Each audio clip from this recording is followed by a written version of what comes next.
Poner el dedo en la llaga es investigar, informar, cuestionar y desafiar sin miedo al poder económico y político. Enaltecer la cultura, la educación y la innovación para generar sociedades libres. Te invitamos a ser parte de este cambio, donde todas las voces se escuchan.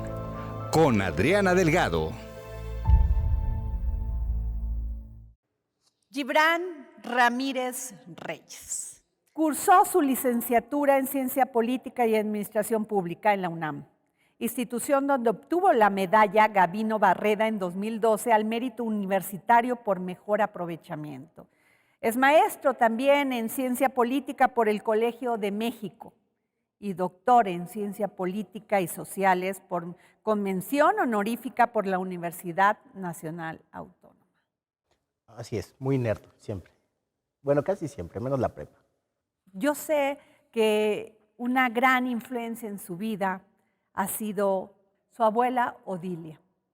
Sí, mi abuelita básicamente me creció mis primeros años porque mis papás trabajaban los dos. Mi mamá llegó a trabajar incluso los dos turnos, maestra de primaria, hasta el día de hoy. Ya jubilada, pero sigue trabajando. Entonces pasaba yo mucho tiempo con la abuela y platicando, acompañándola al mercado, acompañándola a hacer de comer. Y la frecuenté siempre, ha sido como la familia a la que he estado más cercano. Me volvió de alguna manera un católico cultural. Esa mirada que siempre pasa por una cierta moral, los comportamientos de uno. No tengo el don de la fe, o sea, no creo en Dios. Salvo por momentos y últimamente he estado cuestionándome mucho esa creencia. Y siempre, además, ha contrapesado un poco mis ímpetus y también mi ideología. En casa somos de izquierda, en la casa paterna. Mi mamá, mi papá fueron militantes en su juventud. Mi mamá todavía militante sindical, ya siendo yo grande. Y mi abuela siempre fue más reservada respecto de lo político. Siempre que me freno en hacer algo, a ella le gustaría que me frenara mucho más. Es la voz de mi abuela en mi cabeza. Dice usted, en mi casa siempre fuimos de izquierda.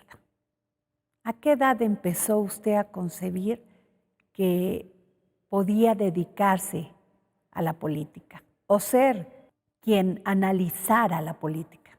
Sí, a mí me gusta decir que me dedico a la política teórica y práctica. Creo que fue en el año 2003. En el año de 2003 hubo una campaña de un partido pequeño, México Posible. Creo que la presidenta era Patricia Mercado.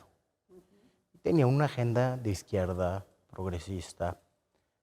Venía de lo que había sido otro intento partidario, Democracia Social, donde estaban Gilberto Rincón Gallardo y otros que venían del Partido Comunista, como Otón Salazar, un dirigente magisterial que yo admiro mucho. Entonces, mi papá participó en esa campaña y yo lo acompañé en algunas cosas. Y algo que me dejó muy marcado e indignado es que nos tomaron un auditorio, porros del Bester Gordillo, porque el candidato era muy crítico del Bester Gordillo, venía también del sector magisterial. Entonces el auditorio se llenó muy temprano, como una hora antes del evento. Nos parecía sospechoso tanto éxito, ¿no? Y bueno, reventaron el acto de manera violenta. A partir de entonces y de esa indignación con la cúpula del Sindicato Nacional de Trabajadores de la Educación, y con esa adrenalina también, ¿no? del choque, empecé a pensar en eso. Antes, yo creo que siempre me ha gustado la palabra hablada, pero siempre fui reacio a participar en concursos de oratoria, por ejemplo, ¿no? Me parecía muy falsaria la cosa y prefería la poesía. Después de esto que te comento, empecé a observar más discursos y a reorientar esa vocación política. Ahora, me habla usted de política progresista, tan vista en los discursos, escuchada en los discursos de hoy. ¿Qué es para usted una política progresista? Bueno, actualmente ya soy muy crítico del progresismo. Diría que hay dos cosas. Hay algo que concebimos como progresismo, que es la parte buena del progresismo, que son las libertades y sobre todo las libertades personales, ¿no? El respeto a las libertades personales.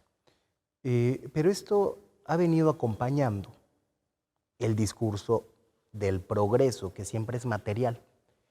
Y el progreso no siempre ha sido bueno para la vida. Las comunidades desplazadas de Zacatecas por la minería, por ejemplo, han sido víctimas del progreso. Y si correlacionamos incluso los megaproyectos de desarrollo industrial en el país, casi en todos hay cerca núcleos de violencia, porque se deshace el orden social. Entonces la política progresista tiene esa parte de las libertades individuales, digamos esa retórica para satisfacer al público, a la ciudadanía, pero tiene esa otra parte de que tenemos que crecer económicamente, que tenemos que generar industria, que tenemos que anteponer como fin último de cualquier decisión política el progreso.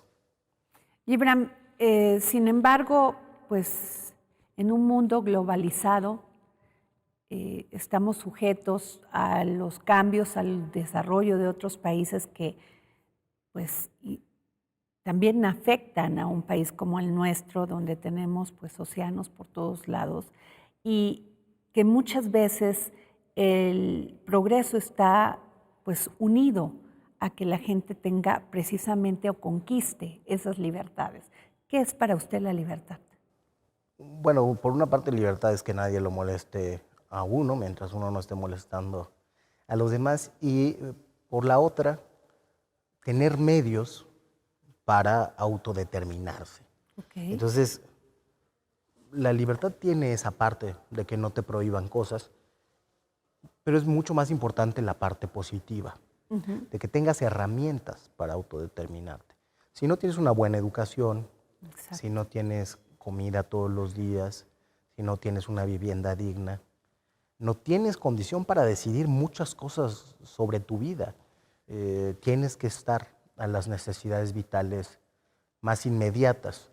Entonces, yo diría que hay estas dos partes fundamentalmente en la libertad, pero debe haber también un componente social que usualmente está regulado por las leyes sobre qué se vale y qué no se vale hacer con esa libertad. Creo que ahora enfrentamos un desafío terrible para esa idea. Después del encierro, después de esta época de tristeza y de temores, hay una cierta energía contenida que se está expresando, por ejemplo, en la fiesta, pero también en los movimientos sociales, y no hemos sabido qué hacer con ella. En el fondo, creo que lo que pasa es que no hemos querido mirar los impactos de la pandemia, los impactos en ese deseo de libertad. Y si lo sumamos a condiciones locales, bueno, nacionales en este caso, nos encontraremos que estamos cercados por todos lados. Y el cerco está hecho de muerte. Son los 700,000 muertos de la pandemia, pero son los cientos de miles de desaparecidos, además con una cifra negra que debe ser elevadísima. Son los homicidios dolosos que sí son reportados y otra serie de mecanismos del poder para esconder esa realidad de muerte. Hoy el principal obstáculo a la libertad en México está fuera de las ciudades, sobre todo, porque en las ciudades también. Por ejemplo, no tenemos derecho a la noche. Y el cerco está hecho de muerte. ¿La libertad tendría que tener como sinónimo la igualdad? Creo que no. La política de izquierda enaltece la igualdad. Pero una igualdad que deriva, digamos, de lo que tenemos todos en común. Hace el énfasis en lo que tenemos en común sobre aquello que nos diferencia. Pero la igualdad absoluta no es posible y tampoco es deseable. Los regímenes del llamado socialismo realmente existente, yo diría mal llamado, pero del así llamado socialismo realmente existente, no encontraron maneras ni virtuosas ni defectuosas de encauzar los afanes de la competencia, de la superación, de la libertad. Y esto ha sido muy importante siempre. A veces olvidamos, sobre todo en la ciencia política contemporánea, que las pasiones son muy importantes. A veces son lo más importante. Y creemos que el capitalismo inventó las desigualdades. Y no es así. La envidia es un sentimiento que existe en la mayor parte de las culturas. Y si no organizas la envidia para que no se estén unos destruyendo con otros, entonces no tienes un buen régimen político. La manera más usual de encauzar de manera civilizada la envidia es la competencia. Y en esa competencia habrá unos menos capaces y otros más capaces. El problema es que el sistema de reconocimiento en el capitalismo actual, yo creo que siempre, no premia esa diferencia de capacidades, sino una serie de cosas muy distintas, ¿no? De capital social, de relaciones familiares, etcétera, etcétera. De tal manera que lo que yo creo que hay que buscar es un sistema de reconocimiento que sea más justo. Y todas las sociedades lo han intentado. Por ejemplo, aquí, a los que saben más, tenemos el Sistema Nacional de Investigadores que los va premiando conforme publican. Sistema ya también muy pervertido. Está el Colegio Nacional para los grandes sabios del país. Pero en realidad son pequeñas islas donde tampoco está claro que lo que se reconozca son esas capacidades. Pero hay que organizar las desigualdades y hay que hacer más justa esa escala de reconocimiento. Hemos pasado en este país por gobiernos panistas, por gobiernos priistas, por gobiernos de Morena, algunos estados gobiernos de izquierda que enarbolaba en aquel entonces el PRD. ¿Usted cree que no han sido gobiernos colectivistas? Sí, no lo han sido. Es que muchas veces...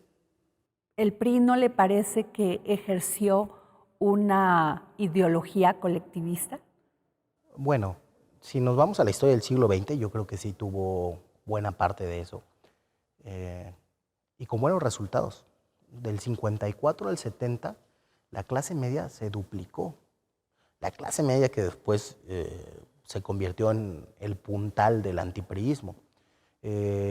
Los salarios alcanzaron en esa década una gran confluencia con los salarios de Estados Unidos, los derechos laborales tuvieron una mejora por el auge sindical.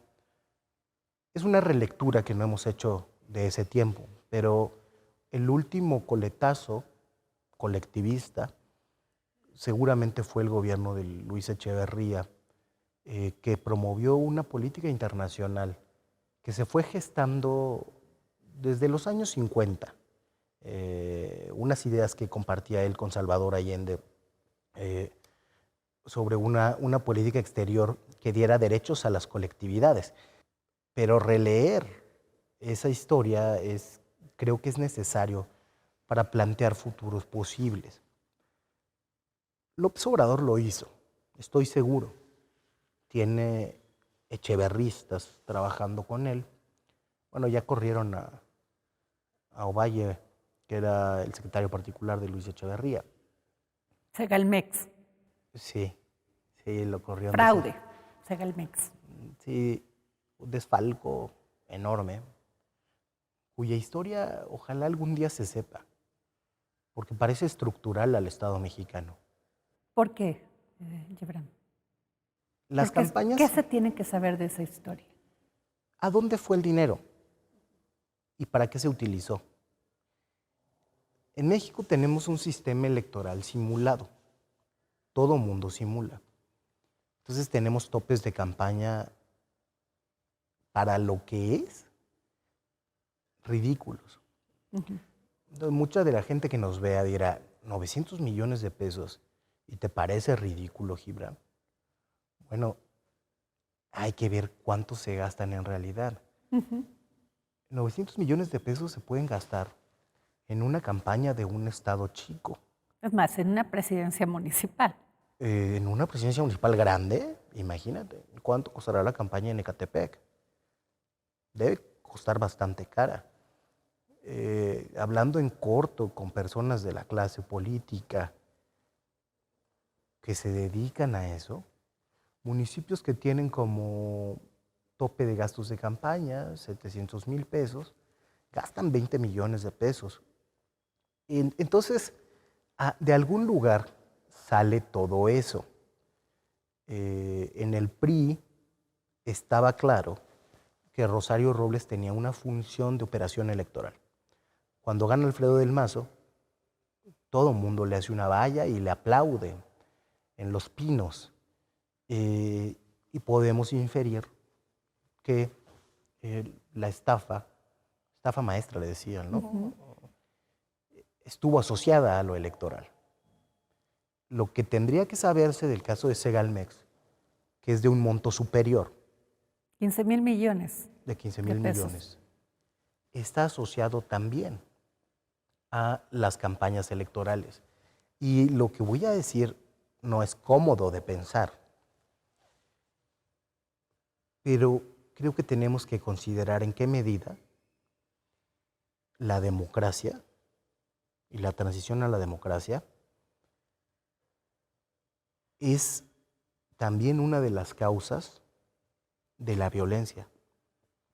Solo la economía ilegal produce dinero tan rápidamente que pueda mantener un ritmo de competencia así.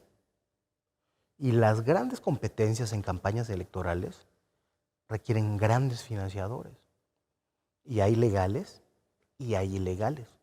Y en todos los partidos se utilizan. Cuando se está en el gobierno, pues uno puede presumir que los recursos salen del gobierno en alguna medida. Incluso no que le saquen el dinero a las arcas públicas, pero sí que hagan negocios con sus atribuciones. Te doy tal permiso, te doy tanto, pero métele a la campaña de este cuate, ¿no? ¿Usted cree que los ciudadanos tenemos por qué pagar por la democracia? ¿Tenemos que pagar por la democracia? ¿Que nos cueste a nosotros? ¿Que un partido no alcance una mayoría o que sea una luz que ya no se vuelva a encontrar en el camino? La verdad es que sería lo ideal, pero la política tiene que hacerse con lo que hay. Y lo que hay en México está esa parte de financiamiento público, pero el sistema de financiamiento de la política es privado. De hecho, es privado. Y ese pedazo público que es importante para el presupuesto electoral han dicho siempre que es por la credencial del elector, tienen cierta razón, ha hecho siempre que el voto en México sea uno de los más caros del mundo, ¿no? Y ahí se incluye el financiamiento a los partidos políticos. Lo que es terrible es que incluso ese financiamiento se privatiza. Entonces, los gastos los puedes acreditar en comunicación, lo que sea. Te consigues un consultor que sea tu cuate y asignas el gasto del partido a eso.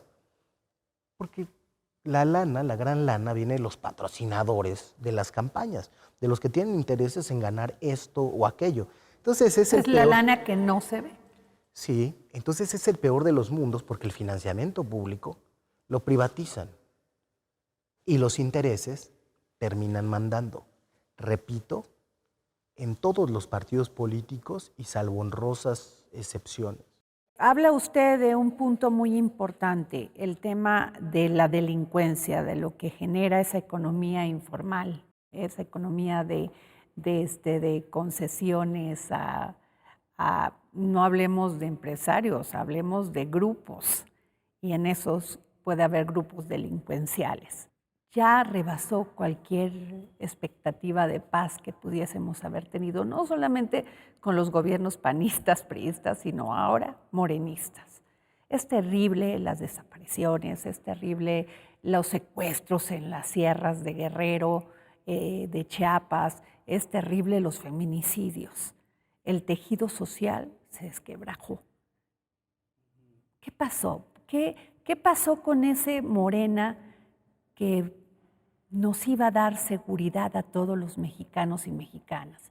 Y que también le quiero preguntar, usted al principio de este gobierno era un fiel creyente de Morena. ¿Qué pasó, Gibran? Sí, ferviente seguidor. Yo creo que renunció a pensar. Y la decisión más importante que toma un gobernante es con quién gobierna. Esa es la más importante. Entonces creo que el rumbo del gobierno se selló con las primeras decisiones. Te voy a contar un caso que conocí desde adentro. ¿Qué vamos a hacer con la salud pública? Prometimos salud universal. Había dos opciones. El IMSS es la institución más grande de salud del país. El planteamiento de Germán Martínez, que yo acompañé, fue universalizar por medio del IMSS Bienestar. En lo rural está muy asentado el IMSS Bienestar. En lo urbano había que inventar un nuevo esquema, con finuras de política pública, porque es un esquema que depende mucho del voluntariado. Entonces, en lo rural funciona, pero en la ciudad iba a tener complicaciones. Yo le había planteado a Germán una serie de cosas sobre servicio social, jubilados, minucias en las que no hace falta entrar. Y por el otro lado, Carlos Ursúa propuso lo del INSABI, más bien por motivos de gasto y porque yo creo que le tenía miedo a los costos del sindicato del IMSS. O sea, ¿el creador del INSABI es Carlos Ursúa? Sí, él abogaba por esa opción que se planteó desde la Secretaría de Salud también, porque querían tener el control. Hay una pugna natural entre el IMSS y la Secretaría de Salud, porque la Secretaría de Salud tendría que regular, pero siempre que están ya en el cargo. Los secretarios de salud son así que tenemos 3, 4, 5 hospitales de alta especialidad y no mandamos sobre el sistema de salud. Es una rencilla, de nuevo, estructural a cómo es el sistema de salud en nuestro país. Y ahí se tomó la decisión del INSABI, advertimos que iba a fracasar. Yo era secretario general de un organismo internacional. Hicimos una nota de por qué no debía hacer esto así. No sé. Y pues pasó lo que pensábamos. O sea, la Secretaría de Salud de Hugo López-Gatell y del secretario.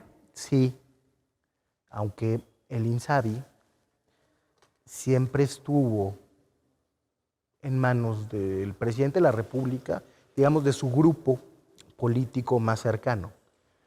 Diversas islas en la administración pública funcionan de manera directa con la presidencia, no pasan necesariamente por esa estructura institucional. Yo creo que López-Gatell no tuvo nada que ver con el INSABI. Yo creo que todo eso se decidió siempre en la presidencia de la República. Y bueno, vuelvo a eso. Entonces, ¿pero fue una decisión reflexionada o fue en función de esa pugna con el gobierno anterior y decir de aquí para acá empieza todo de nuevo y no importa el costo en vidas humanas y ni tampoco en dinero? Sí, por eso digo que se renunció a pensar. Yo sí creo que tenía que quitarse el seguro popular, que era un mal esquema y que había favorecido la corrupción. La cosa es cómo lo haces. Exacto. Y te decía que yo creo que el presidente sí conoce muy bien el echeverrismo y que tenía la ilusión de que el tablero de control de la presidencia seguía siendo el de aquellos años. Entonces, por eso ofrecía cosas tan tajantes como acabar con la corrupción, como universalizar la salud, etcétera, etcétera, sin advertir que la presidencia que tenemos hoy es mucho más débil porque el neoliberalismo trajo una nueva economía política. El presidente nunca ha mandado sobre los poderes económicos, pero sí los influía de manera muy importante en el pasado. Ahora esos jugadores son desconocidos para los gobiernos, son gigantescos, no los entendemos. Podemos entender el discurso de la izquierda en el mundo y tenemos algunos indicios de cómo está configurado el poder. Por ejemplo, la industria farmacéutica sí ha moldeado el desarrollo de la medicina y ha impedido que avancemos en medicina preventiva. Eso es cierto. Las farmacéuticas tienen muchas prácticas terribles que hinchan los bolsillos de unos cuantos. Pero el entramado de la economía política de la salud es mucho más complejo que eso. Entonces no le puedes pegar con el garrote a las farmacéuticas mexicanas, luego ir a comprar en el exterior, terminar... Que además terminas regresando a esa misma práctica. Sí, tenías que haber comprendido antes la logística del suministro, cómo tiene que ser. Y se pudo haber creado un centro nacional de abasto como el que hay en Chile, a pesar de su neoliberalismo. Y tenía que entenderse también la propiedad intelectual y la regulación sanitaria. Esas tres cosas. Y como se concentraron en la pelea con las farmacéuticas mexicanas, desatendieron lo de la propiedad intelectual. Es más, se metió una ley que nadie vio cuando pasaba, fortaleciendo el poder de las farmacéuticas, pero todo el mundo estaba ocupado pegándoles. Entonces esas otras cosas importantes nunca se quisieron entender. Okay. Entonces cuando uno ve que esas cosas que son fundamentales para gobernar no se están entendiendo y se están tomando esas decisiones sin entender, uno empieza a hacer críticas más duras.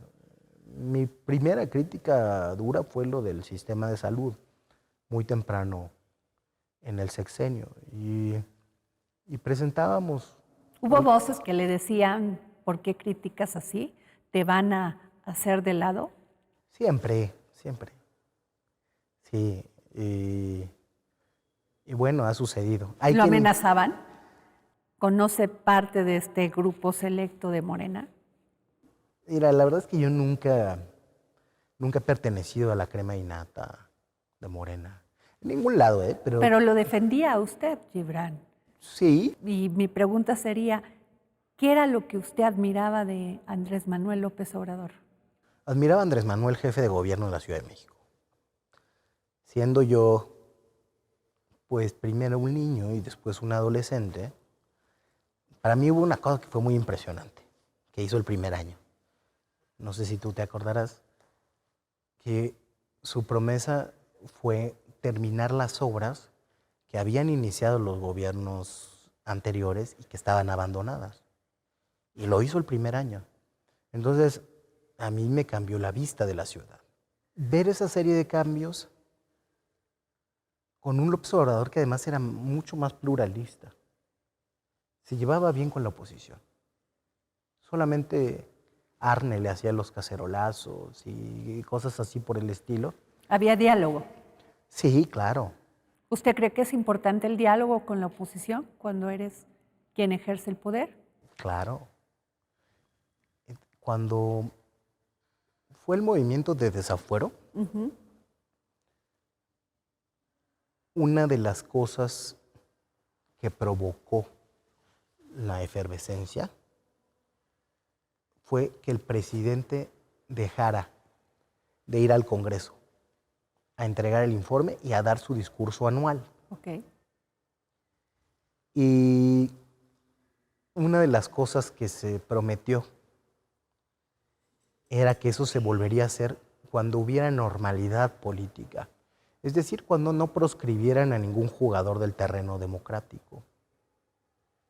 Y ganamos en 2018. Y entonces yo dije, pues ahora sí va a haber normalidad democrática. Que puede ser aburrida, pero es necesaria. Y pues no hubo. Fue más importante lo que se hizo el negativo, es decir, logramos que Fox no entregara el informe, pero eso se volvió costumbre. Se volvió costumbre y López Obrador no puede ir a debatir con los diputados. Eso es bastante preocupante. Hay espacios de diálogo republicano, creo que más en el Senado de la República, pero ante el crecimiento de las redes sociales y la espectacularización de la política, la tribuna se ha vuelto un lugar importante para el show. Y entonces hay que ver cómo va a salir uno en la tele. Y si se disfraza uno de dinosaurio, o si hace performance, gritando. O sea, la superficialidad impera sobre la política. Si se amenazan con videos íntimos en el Senado de la República. Entonces no hay diálogo del presidente con la oposición, pero tampoco de la oposición con el presidente. Salvo una minoría muy pequeña que lo han intentado, Germán Martínez y el Grupo Plural, un movimiento ciudadano que ha votado a veces a favor, a veces en contra, pero el espacio mediático polarizado y a la busca de clics y fama provoca que esa esencia de la política, que es construir voluntad colectiva, se deje de lado y estemos en la frivolidad y en el espectáculo. Recuerdo que Marcelo Ebrard precisamente comentaba de que había que generar condiciones para el diálogo con la oposición. Uh-huh. Y creo que fue muy cuestionado en su momento. Fue muy cuestionado. Ricardo Monreal fue muy cuestionado. Ricardo Monreal debate durísimo con la oposición. Pero también habla con la oposición porque es bueno, ya no, pero era un legislador. Nada más que en Morena no es popular lo que no diga el presidente.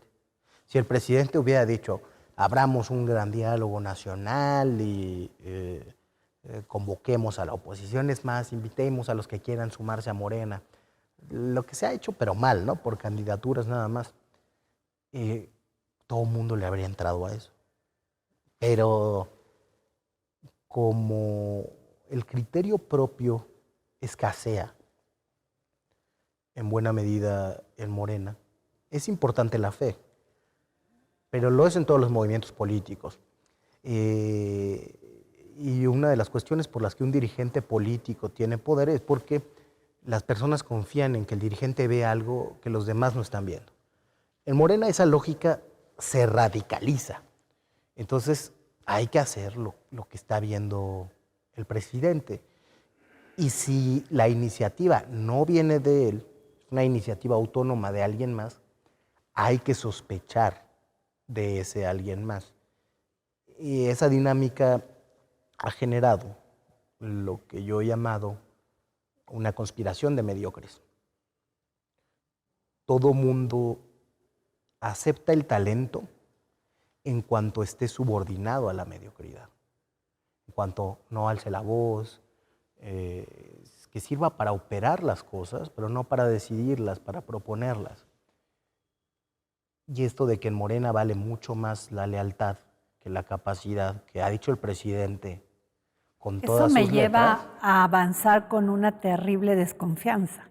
Sí, ¿no? sí. ¿Se puede avanzar en la vida desconfiando de todo y de todos? No se puede.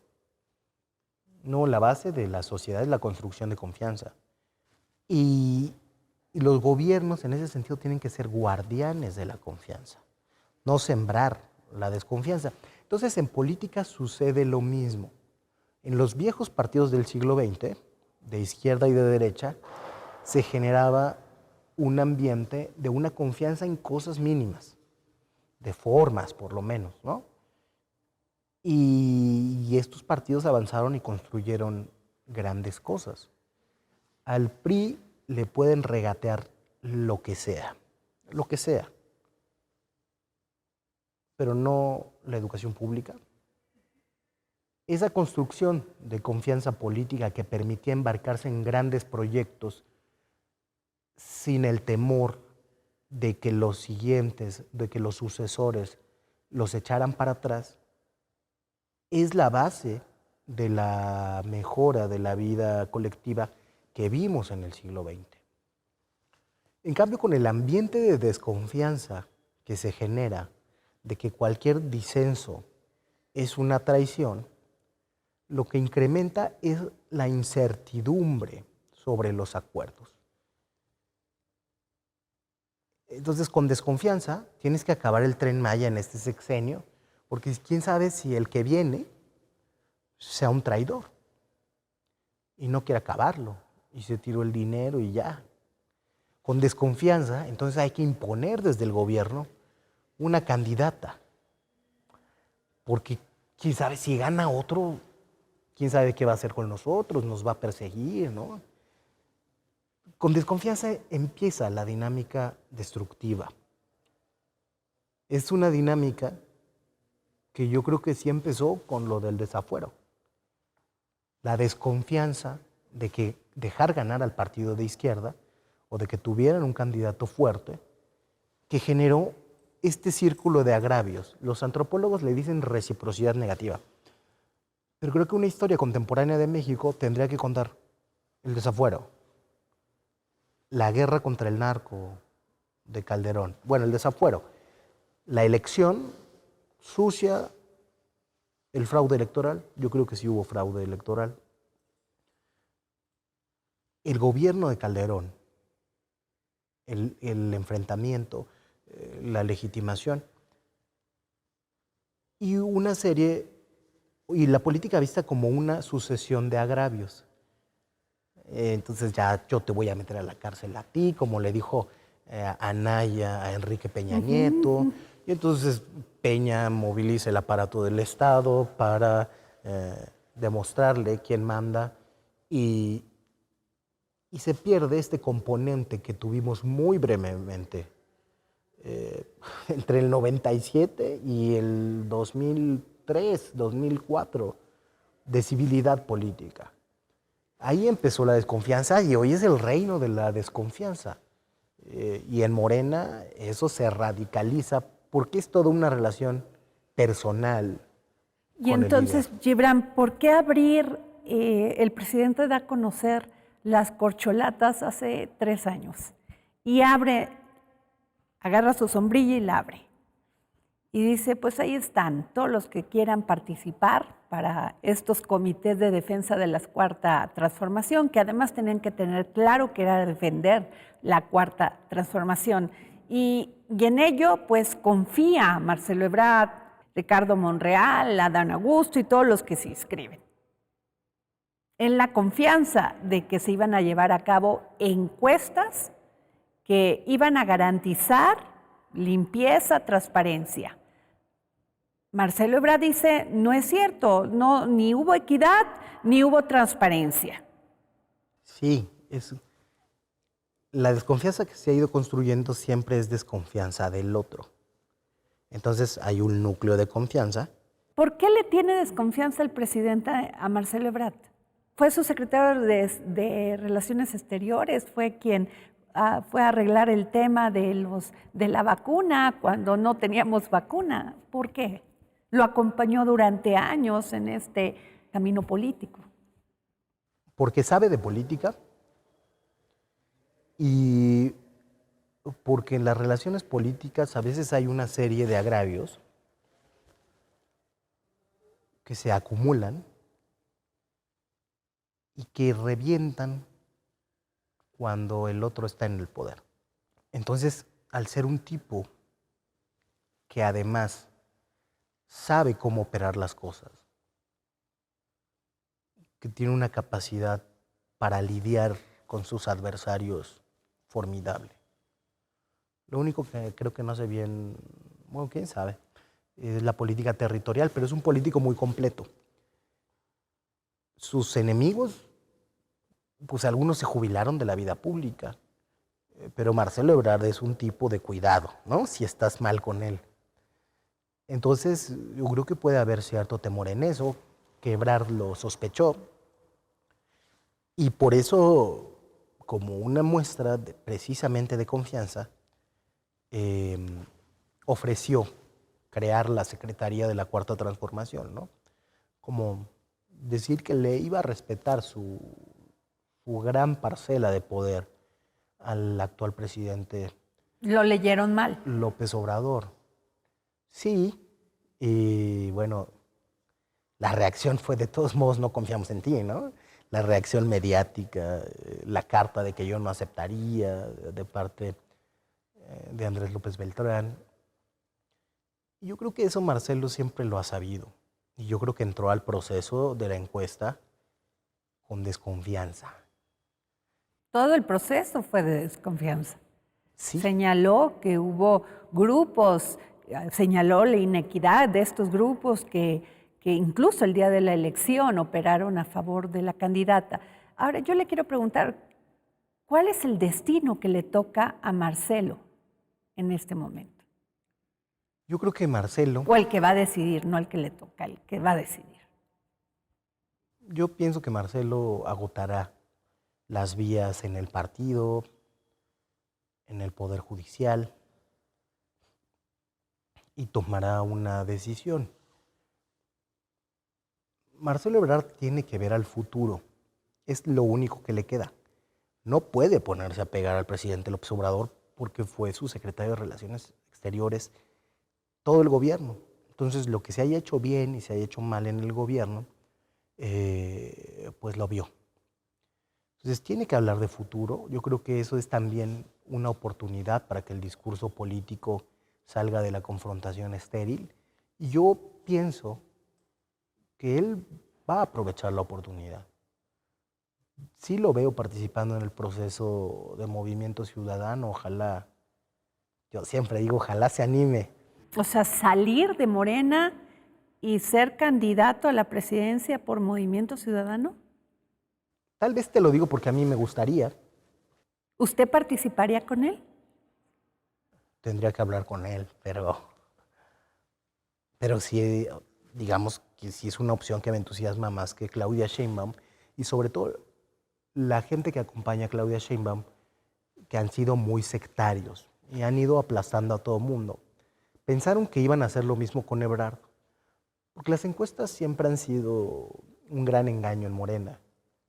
Muchos nos hemos dado cuenta, nos hemos ido dando cuenta desde Monreal en el 2018 hasta los que participaron para ser diputados en el 2021, y notaron que, bueno, todos los diputados que querían la reelección, se las dieron, pero porque ganaron su encuesta, ¿no? Cuando algunos ni fueron a visitar sus distritos.